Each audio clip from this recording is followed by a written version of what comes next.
Assalamualaikum warahmatullahi wabarakatuh.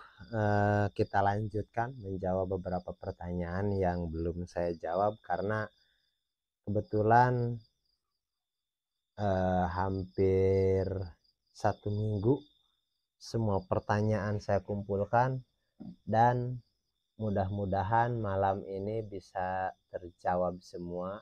Maknanya saya bikin beberapa video lah untuk menjawab beberapa pertanyaan karena kesehariannya saya sekarang kan lebih sibuk menjawab pertanyaan-pertanyaan dari member-member atau yang join di fitur gabung.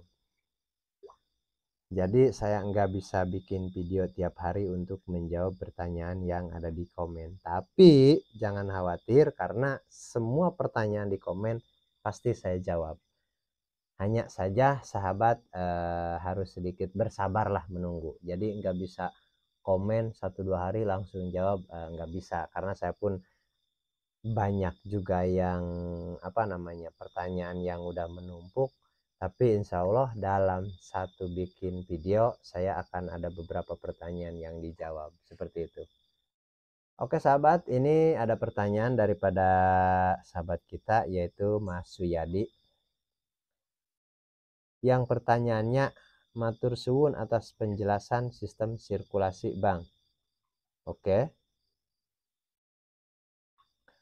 Terus semua sistem kan harus disesuaikan dengan situasi dan kondisi.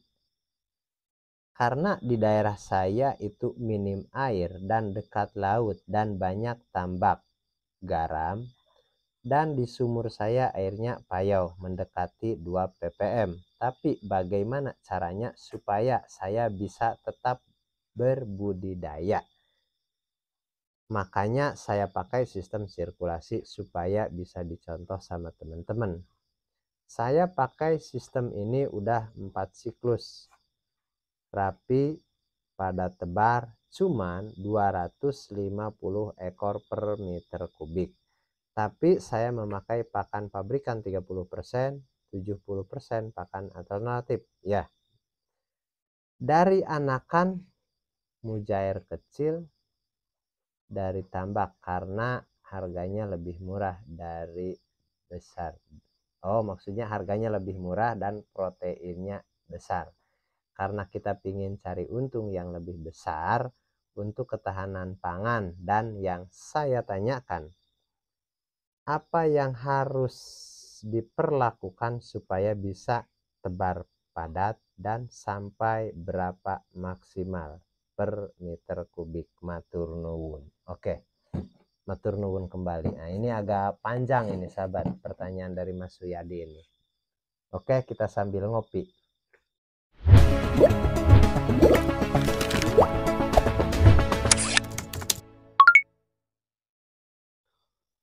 Oke, untuk Mas Suyadi pertanyaannya sangat panjang dan mempertahankan air. Ceritanya kan begitu. Mempertahankan air karena di tempat Mas Suyadi susah air. Oke, dan banyak di tempat saya pun banyak seperti itu. Karena tempat saya pun banyak tambak. Tambak udang paname, tambak kurapu dan lain sebagainya. Terus Mas Suyadi mau mempelajari sistem sirkulasi. Oke. Terus Mas Suyadi mau menambahkan kepadatan tebar dari 250. Oke. Terus soal pakan 30-70, 70% alternatif, 30 pakan pabrikan. Mungkin dari kecilnya saja pakan pabrikan dari kecil, sudah agak sedikit besar kita pakai alternatif. Oke, saya setuju itu. Selagi harga pakannya itu dihitung masih relevan, masih murah. Tapi jangan sekali-kali hitung pakan alternatif 1 kilo harga pakan disamakan dengan 1 kilo harga pelet. Itu nggak bisa. Karena tiren saja, saya bisa pastikan. Kalau tiren itu lebih dari Rp3.000 per kilo, itu bisa rugi. Lebih dari 3.000 itu bisa rugi. Tiren. Makanya itu pun harus hati-hati. Jangan hitung, kan pakan 13.000. Tiren 3.000, mendingan tiren dong. Iya, kalau 1 kilo tiren dapat 1 kilo daging, iya. Atau 2 kilo tiren dapat 1 kilo daging, itu masih oke. 3 kilo tiren dapat 1 kilo daging, itu pun masih oke. Masih bisa. Meskipun ngerjainnya agak repot seperti itu. Jadi itu pun harus diperhitungkan untuk alternatif, oke? Dan untuk pakai alternatif saya setuju karena kita mau cari keuntungan, namanya juga bisnis, cari keuntungan sebesar-besarnya. Dan itu saya setuju. Terus kalau pertanyaannya mau menambah kepadatan, apa yang harus dilakukan? Begini, sekarang Mas Suyadi menggunakan sistem RWS atau Red Water System. Karena biasanya RWS kan kalau lebih dari 2-3 tahun kan pekat tuh, agak sedikit pekat. Terus mau encer, itu bisa diencerkan dengan sistem sirkulasi. Dengan catatan semasa diencerkan setelah panen. Jangan ada ikannya gitu, difilter, itu kurang bagus. Mendingan kita misalkan panen, kita endapkan, terus difilter supaya airnya agak encer. Setelah difilter, disaring lah endapannya itu, baru kita tebar lagi. Itu satu metode, itu bisa menambah sedikit kepadatan tebar, bisa. Atau ada lagi yang kedua, kita menggunakan bukan RWS tapi RAS, Recirculating Aquaculture System, yaitu dengan mensiasati sedimentasinya difilter seperti sistem sirkulasi lah. Kita kotorannya disaring dulu supaya bersih dari kotoran, enggak bersih jernih, enggak, maksudnya kotoran yang kasar-kasar lah. Kita filter, haluskan. Setelah itu kita lewatkan melalui chamber biologis yang menggunakan bakteri nitrifikasi, probiotik nitrifikasi lah seperti itu. Terus setelah itu baru kita kembalikan. Jadi tujuannya begini. Kalaupun kita menggunakan sistem sirkulasi tanpa menggunakan menetralkan amonianya, itu nggak bisa. Karena apa? Kotorannya kita saring, amonianya tetap lolos. Itu yang jadi masalah. Kotorannya nggak ada kelihatannya, agak bersih lah dari kotorannya. Tapi amonianya itu masuk lagi ke situ dan itu yang akan meracuni, itu masalahnya. Dan itu sudah ada yang membuktikan gagal seperti itu. Kalaupun mau memakai sistem sirkulasi, pertama airnya udah jadi, udah red water system nih, udah beberapa kali panen. Terus sebelum tebar kita saring dulu, filter dulu. Nah kalau begitu bisa, tapi bukan dalam kondisi ada ikannya. Terus kalau ada ikannya bisa nggak? Bisa. Kita saring, kita treatment, tapi di akhir sebelum masuk kita harus melewati chamber biologis. Karena yang pertama itu disebutnya chamber mekanis, seperti itu. Dan kita harus menggunakan bakteri nitrifikasi yang mengubah amonia supaya menjadi nitrit. Nah itu maksudnya. Terus ada nggak sistem selain daripada itu? Ada, masih ada. Selain daripada RAS itu masih ada, yaitu sistem aerator. Kita tambahkan aerator minimal 20 ml per kubik per menit. Jadi itu hampir sekelas dengan bioblok.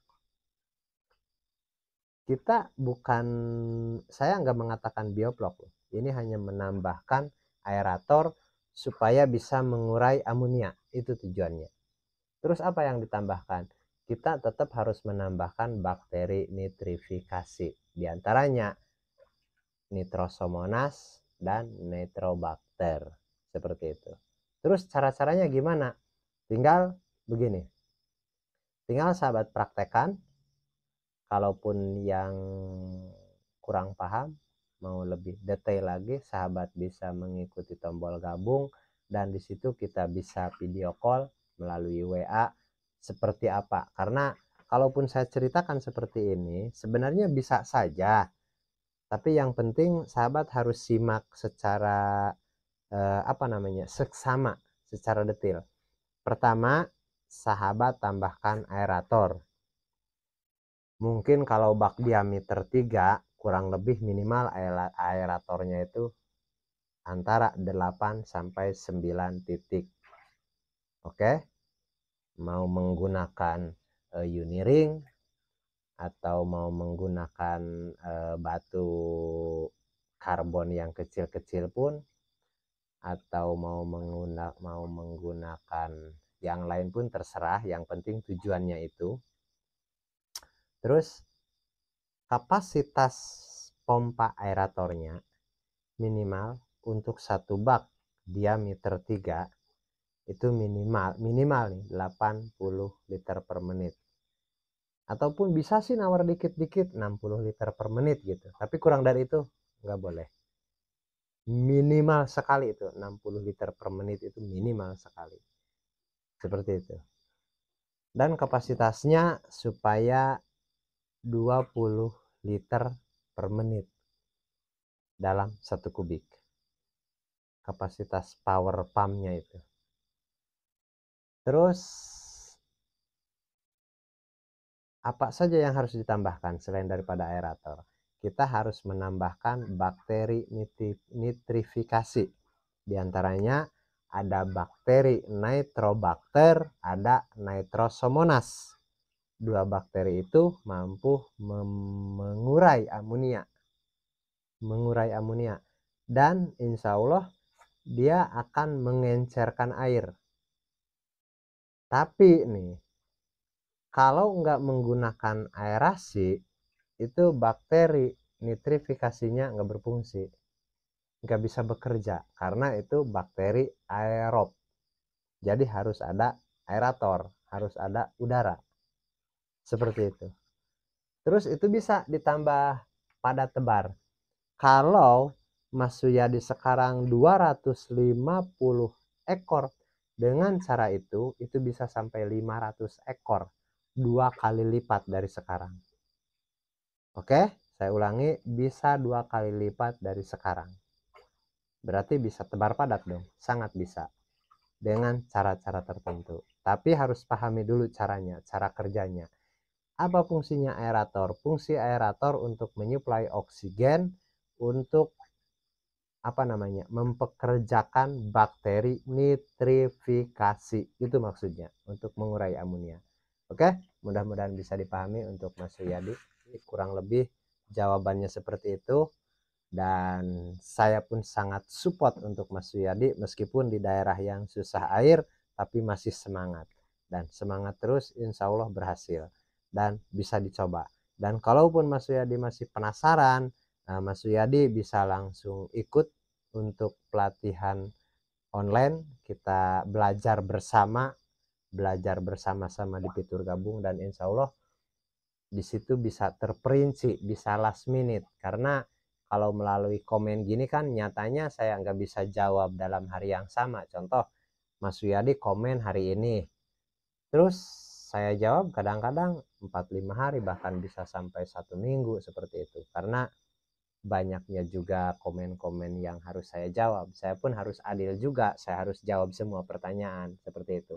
Kalau di fitur member kan langsung ke WA, hubungannya di WA, itu bisa last minute, hari itu tanya, hari itu saya jawab, seperti itu. Bahkan kita bisa langsung sampai video call, kita bisa berhadapan tentang apa yang harus dibuat, seperti itu bisa seperti itu.